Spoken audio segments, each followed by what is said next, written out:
Good morning students. आज हम पढ़ेंगे चैप्टर नंबर 4। क्या पढ़ेंगे? Chapter number 4, class 10th। ठीक है, चैप्टर नंबर 4 जो है वो क्या है आपका? Carbon and its compound. ठीक है, कार्बन एंड इट्स कंपाउंड्स। ठीक है, तो इस चैप्टर में आज हम कार्बन और उसके कंपाउंड के बारे में स्टडी करेंगे। यदि हम देखें कार्बन की अवेलेबिलिटी, यदि हम देखें अर्थ पे या अर्थ की क्रस्ट पर हम कार्बन की अवेलेबिलिटी देखें तो कार्बन ओनली 0.02% अवेलेबल होता है अर्थ की क्रस्ट पर in the form of carbonate, hydrogen carbonate, coal and petroleum. ठीक है, यानी carbonate, hydrogen carbonate, coal and petroleum के फॉर्म में 0.02% अवेलेबल होता है अर्थ क्रस्ट पर, और 0.03% ये CO2 के फॉर्म में होता है इन एटमॉस्फेयर। है एटमॉस्फेयर में 0.03% ये प्रेजेंट होता है। फिर भी जो है 118 एलिमेंट में से सबसे ज़्यादा जो होते हैं एलिमेंट, सबसे ज़्यादा जो 118 एलिमेंट में से ओनली कार्बन ऐसा एलिमेंट है जिसके सबसे ज़्यादा कंपाउंड प्रेजेंट होते हैं अर्थ पे। यदि आप देखो बहुत सारी थिंग्स को हम अगर जो हमारे डे टू डे लाइफ में यूज़ होती है, वेरियस थिंग्स जो होती हैं जो डे टू डे लाइफ में यूज़ होती है, लाइक हमें फूड है, क्लॉथ है, मेडिसिन है, बुक। ठीक है, उसके बाद में मैनी ऑफ थिंग्स जो होती है वो सारी यदि आप उनको बर्न करो, ठीक है, उनको बर्न करो, बर्न करने के बाद आप देखो कि बर्न करने पर क्या मिलता है हमें? ऐश, राख मिलती है। तो जो ऐश राख होती है वही क्या होता है? कार्बन। यानी बहुत सारी चीज़ों को आप बर्न करोगे तो ऐश हमें मिलेगी, और ऐश यदि मिल रही है तो वो थिंग्स जो होती है, वो ऑब्जेक्ट होते हैं, वो कार्बन से मेड होते हैं। यानी अर्थ में सेवरल्स थिंग्स जो होती है वो कार्बन से मेड होती है, कार्बन से बनी होती है। ठीक है, तो हम इस चैप्टर में यही देखेंगे कि कार्बन किस प्रकार से अनदर एलिमेंट्स से रिएक्शन करता है और कार्बन के कंपाउंड का फॉर्मेशन करता है। उसके पहले हम देखें बॉन्डिंग इन कार्बन। जो बॉन्डिंग होती है यानी बंध जो होते हैं आपस में, कार्बन कार्बन से या कार्बन अनदर एलिमेंट से किस प्रकार से अटैच होता है, यानी वो कार्बन कार्बन से किस प्रकार से मिलकर या कार्बन अनदर एलिमेंट से किस प्रकार से मिलकर जो है कंपाउंड का फॉर्मेशन करता है। तो हम पहले क्या देखेंगे? सबसे पहले हम देखते हैं बॉन्डिंग इन कार्बन। ठीक है, बॉन्डिंग इन कार्बन या द कोवेलेंट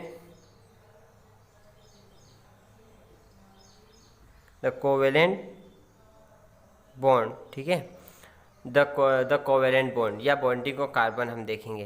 तो कार्बन में जो बॉन्डिंग होती है किस प्रकार से होती है, उसके पहले यदि हम कुछ कार्बन के कंपाउंड देखें, लाइक एसिटिक एसिड, आपका CH3COOH एसिटिक एसिड देखें, या क्लोरोफॉर्म देखें CH3Cl2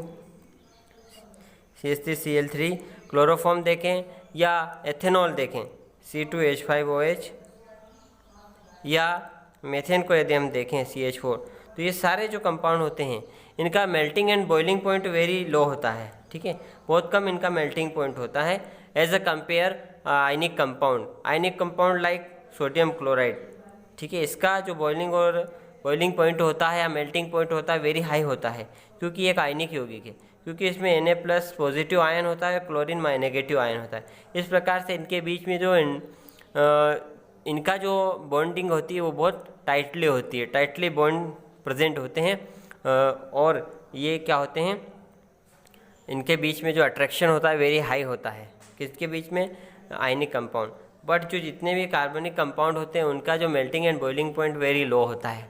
ठीक है, बहुत कम मेल्टिंग पॉइंट पर ये मेल्ट हो जाते हैं और बॉइलिंग हो जाती है इनकी। ठीक है, उसके अलावा अब हम देखें कि कार्बन के अंदर बॉन्डिंग होती है कैसे होती है। यदि कार्बन का हम देखें तो कार्बन का एटॉमिक नंबर कितना होता है? कार्बन का एटॉमिक नंबर 6 होता है। इलेक्ट्रॉनिक कॉन्फ़िगरेशन करें KLMN सेल में तो इसका के सेल में 2 इलेक्ट्रॉन आएंगे, एल सेल में 4। तो इसको नोबल गैसेस के जैसे अपनी इलेक्ट्रॉन कॉन्फ़िगरेशन करने के लिए इसको 4 इलेक्ट्रॉन की आवश्यकता होगी, क्योंकि इसके आउटर मोस्ट सेल में 4 इलेक्ट्रॉन है और यहाँ पर कितने चाहिए, इसको 8 चाहिए। तो 8 के लिए 4 ये क्या करे, किसी से ले या किसी को दे, ठीक है। तो ये क्या करेगा, मान लो फॉर एग्जांपल इसने 4 इलेक्ट्रॉन किसी से ले लिए, तो इसके न्यूक्लियस में क्या हो जाएगा, इसके न्यूक्लियस में मान लो इसने लिए इलेक्ट्रॉन की क्या हुई, इलेक्ट्रॉन का गेन हुआ। अभी फ़िलहाल 6 है, 6 में इलेक्ट्रॉन कितने हैं, 6, एंड प्रोटॉन कितने हैं, 6, यानी negative and positive charge are equal, दोनों इक्वल है। बट इसने 4 इलेक्ट्रॉन ले लिए तो क्या हो जाएगा 10। तो न्यूक्लियस जो है वो एक्सेप्ट नहीं कर पाएगा इतना डिफरेंस, क्योंकि पॉजिटिव और नेगेटिव में काफ़ी डिफरेंस हो गया, 4 इलेक्ट्रॉन का डिफरेंस है। तो इसलिए ये इलेक्ट्रॉन ना ले सकेगा, ठीक है, ले नहीं सकता है, क्योंकि डिफरेंस ज़्यादा है पॉजिटिव और नेगेटिव के बीच में। तो मान लो ये 4 इलेक्ट्रॉन दे देता है तो उसकी ये 2 आउटर मोस्ट सेल कंप्लीट हो जाएगी। तो मान लो 4 इलेक्ट्रॉन देता है तो भी क्या हो जाएगा, मान लो 4 इलेक्ट्रॉन दे दिए तो इलेक्ट्रॉन कितने हो जाएंगे 2, एंड प्रोटॉन कितने हो जाएंगे 6। तो भी डिफरेंस यहाँ कितने का, 4 का है। तो ना तो इलेक्ट्रॉन 4 ही गेन कर सकता है, ना ही इनका लॉस कर सकता है, ना ही वो दे सकता है, ना ही ले सकता है। यानी फिर कंपाउंड का फॉर्मेशन कैसे करता है, तो कंपाउंड का फॉर्मेशन करता है ये शेयरिंग करके। क्या करता है, शेयर, ठीक है। इलेक्ट्रॉन की क्या करेगा, ये शेयर या शेयरिंग करेगा। तो इसके शेयरिंग के थ्रू क्या करेगा, ये शेयरिंग के थ्रू अपने कंपाउंड का फॉर्मेशन करेगा, ये शेयरिंग करेगा इलेक्ट्रॉन की और कंपाउंड का फॉर्मेशन करेगा, ठीक है। तो हम कार्बन के कंपाउंड देखने के पहले हम देखते हैं कि किस प्रकार से ये अनदर और कार्बन ही नहीं अनदर एलिमेंट भी क्या करते हैं, शेयरिंग करते हैं और कंपाउंड का फॉर्मेशन, मॉलिक्यूल का फॉर्मेशन करते हैं। हम देखते हैं अनदर एलिमेंट कौन कौन से हैं जो इस प्रकार से शेयरिंग करके कंपाउंड का फॉर्मेशन करते हैं। हम देखते हैं अनदर कंपाउंड कौन कौन से जो शेयरिंग करके बनते हैं। हम देखते हैं हम हाइड्रोजन को, ठीक है। हम क्या देखते हैं, हाइड्रोजन को, जैसे H2 हाइड्रोजन, ठीक है। तो हाइड्रोजन के अंदर जो H2 बनता है वो किस प्रकार बनता है, हाइड्रोजन का देखें तो आउटर मोस्ट हाइड्रोजन जो है उसका एटॉमिक नंबर 1 होता है, आउटर मोस्ट सेल में 1 इलेक्ट्रॉन होता है, यानी K सेल जो है उसकी 1 इलेक्ट्रॉन प्रेजेंट होता है। तो क्या कर जब H2 बनेगा तो क्या करेगा, 1 इलेक्ट्रॉन की शेयरिंग करेगा। मान लो ये एक हाइड्रोजन है, ठीक है, एक हाइड्रोजन ये है, ये दोनों हाइड्रोजन है। ये हाइड्रोजन के पास भी 1 इलेक्ट्रॉन है, ये हाइड्रोजन के पास भी 1 इलेक्ट्रॉन है, दोनों अपना 1 इलेक्ट्रॉन दे देंगे। और इस प्रकार से यदि हम देखें तो हाइड्रोजन की ये वाला गोला यदि मैं घुमाऊँ तो आप देख रहे हो हाइड्रोजन के पास 2 इलेक्ट्रॉन बता रहा है। ये वाला मैं इस सर्कल को घुमाता हूँ तो ये भी हाइड्रोजन के 2 इलेक्ट्रॉन इस हाइड्रोजन के बता रहा है, यानी दोनों हाइड्रोजन ने 1 इलेक्ट्रॉन दे के शेयरिंग कर ली, साझा कर लिया, ठीक है। साझे में दोनों के आधे दोनों के क्या हो गए, दोनों के लिए काम में आ गए वो इलेक्ट्रॉन। और इस प्रकार से हाइड्रोजन के मध्य क्या बन जाएगा, हाइड्रोजन के जो है वो दोनों क्या करेंगे, सिंगल बॉन्ड इनके फॉर्मेशन होगा, सिंगल कोवेलेंट बॉन्ड, ठीक है। सिंगल कोवेलेंट बॉन्ड बनेगा और सिंगल कोवेलेंट बॉन्ड बन के ये बना लेंगे H2 हाइड्रोजन का मॉलिक्यूल्स बन जाएगा, ठीक है। उसी प्रकार क्लोरीन भी ऐसे ही बनता है, Cl2, वो भी इसी प्रकार से उसका फॉर्मेशन होता है। तो ये हमने देखा क्या, हाइड्रोजन। उसके बाद में यदि हम अनदर देखें ऑक्सीजन, ठीक है, अनदर देखते हैं O2 का मॉलिक्यूल्स कैसे बनता है। तो ऑक्सीजन जो होता है इसका एटॉमिक नंबर 8 होता है और इसका इलेक्ट्रॉनिक कॉन्फ़िगरेशन देखें KLMN सेल में तो K में 2 और ये 6, यानी इसको कितने इलेक्ट्रॉन चाहिए, 2, यानी आपकी इसकी आउटर मोस्ट सेल फुलफिल करने के लिए 2 इलेक्ट्रॉन की आवश्यकता होगी इसको।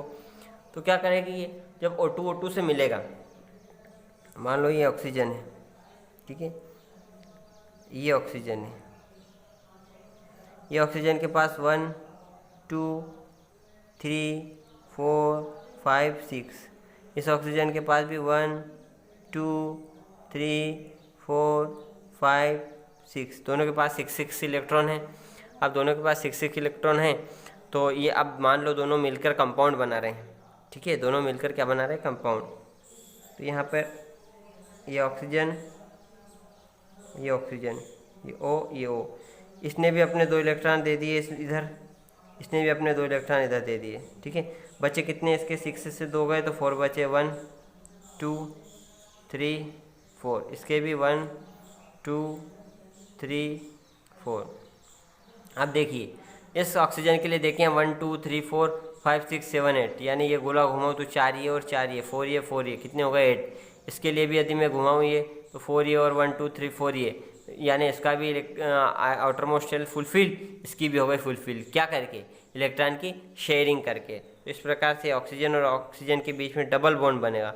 डबल बॉन्ड इसलिए बनेगा क्योंकि यहाँ पर इन्होंने 2 इलेक्ट्रॉन की शेयरिंग की। यहाँ पर 1 इलेक्ट्रॉन की शेयरिंग हो रही है तो सिंगल बॉन्ड, 2 इलेक्ट्रॉन की शेयरिंग हो रही है तो डबल बॉन्ड। तो डबल बॉन्ड के साथ ऑक्सीजन के साथ कंबाइन होगा और ये O2 का फॉर्मेशन कर लेंगे और O2 का मॉलिक्यूल्स बन जाएगा। उसी प्रकार हम एक और अनोदर देखते हैं, N2 नाइट्रोजन का कंपाउंड। ठीक है, तो नाइट्रोजन के आउटर मोस्ट शेल में कितने इलेक्ट्रॉन होते हैं, 1 2, टोटल इलेक्ट्रॉन देखते हैं इसके, टोटल इलेक्ट्रॉन इसके पास 5 होते हैं। ठीक है, एक और नाइट्रोजन लो, 1 2 3 4 5, इसके पास भी कितने होते हैं, 5 होते हैं। ठीक है, अब दोनों को क्या चाहिए, इसको 3 चाहिए, इसको भी 3 चाहिए, तो 3 इलेक्ट्रॉन की क्या कर लेंगे, शेयरिंग कर लेंगे। ठीक है, 3 इलेक्ट्रॉन की क्या कर लेंगे, शेयरिंग कर लेंगे। ठीक है, ये नाइट्रोजन, ठीक है, ये 1 2 3, ये भी 1 2 3, दोनों ये 3 इसने दिए, 3 इस नाइट्रोजन ने और इस नाइट्रोजन ने भी 3 दिए, बचे कितने यहाँ पर 2 2 1 2। अब इस नाइट्रोजन के लिए देखिए 1 2 3 4 5 6 7 8 हो गई कंप्लीट आउटर मोस्ट शेल। इस नाइट्रोजन के लिए देखिए 1 2 3 4 5 6 7 8, यानी दोनों नाइट्रोजन ने अपने 3 इलेक्ट्रॉन की शेयरिंग करके अपनी आउटर मोस्ट शेल को फुलफिल कर ली। और यहाँ पर नाइट्रोजन आप शेयरिंग कितने की भैया, 3 इसने दिए, 3 इसने, यानी 3 इलेक्ट्रॉन की शेयरिंग हुई, इसलिए बॉन्ड कौन सा बनेगा, ट्रिपल बॉन्ड।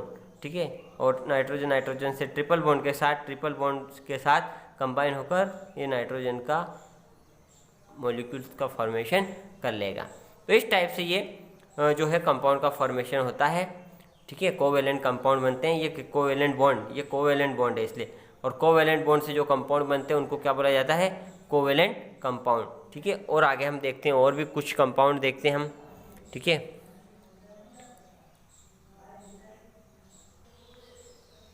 अब आपको दे दिया CH4 मीथेन। ठीक है, CH4 मीथेन, और बोला गया इसका क्या बनाइए आप, इलेक्ट्रॉन डॉट स्ट्रक्चर।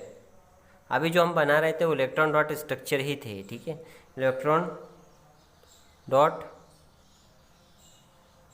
स्ट्रक्चर कि आप CH4 मीथेन का इलेक्ट्रॉन डॉट स्ट्रक्चर बनाइए। तो हम सबसे पहले क्या करते हैं, यहाँ पर CH4 ये कार्बन 1 है, हाइड्रोजन 4 है, तो सबसे पहले हम क्या करें, ये कार्बन ले लिया हमने। ठीक है, ये कार्बन ले लिया, अब इससे हाइड्रोजन हमें ऐड करने हैं, तो 1 हाइड्रोजन 2 हाइड्रोजन 3 हाइड्रोजन एंड ये 4 हाइड्रोजन, ये H ये इलेक्ट्रॉन डॉट स्ट्रक्चर बना हाइड्रोजन मीथेन का। अब यहाँ पर क्या करें, सारे हाइड्रोजन के पास आपको पता है एक इलेक्ट्रॉन होता है। ठीक है, 1 इलेक्ट्रॉन होता है, और इसके पास कार्बन के पास 4 इलेक्ट्रॉन होते हैं। तो ये सभी हाइड्रोजन अपना एक इलेक्ट्रॉन दे देंगे, सब ने दे दिया अपना एक इलेक्ट्रॉन, और ये कार्बन जो उसके पास 4 है, ये एक हाइड्रोजन को एक इलेक्ट्रॉन दे देगा, एक इसको दिया, एक इसको।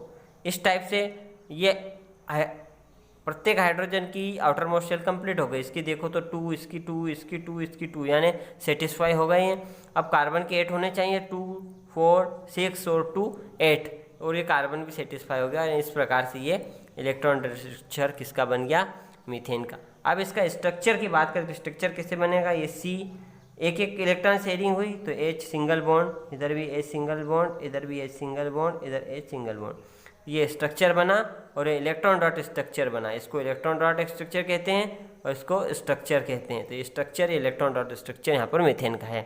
ठीक है, उसी प्रकार आप बनाइए CO2 का, और CO2 का बना के बताइए किस प्रकार से CO2 का इलेक्ट्रॉन डॉट स्ट्रक्चर और स्ट्रक्चर बनाते हैं। ठीक है, तो इस तरीके से हमने आज क्या देखा, हमने कार्बन देखा, कार्बन में कितने कैसे इसकी अवेलेबिलिटी प्रेजेंट है अर्थ पे, क्रस्ट पे। उसके अलावा कार्बन जो होता है क्या कैसे कंपाउंड बनाता है, शेयरिंग करता है, कि क्या क्या करता है, ठीक है। या ट्रांसफ़र होता है इलेक्ट्रॉन का, तो हमने देखा है शेयरिंग करके बनाता है, कोवेलेंट कंपाउंड बनाता है, कोवेलेंट बॉन्ड का फॉर्मेशन होता है, ठीक है। तो आज हम इस लेक्चर में इतना ही पढ़ेंगे, ठीक है। आगे जो बचा हुआ इस चैप्टर का पार्ट वो हम अगले इस चैप्टर का जो और भी जो है पार्ट बच गया है वो हम अगले लेक्चर या अगले पार्ट में उसको कंप्लीट करेंगे। थैंक यू, धन्यवाद।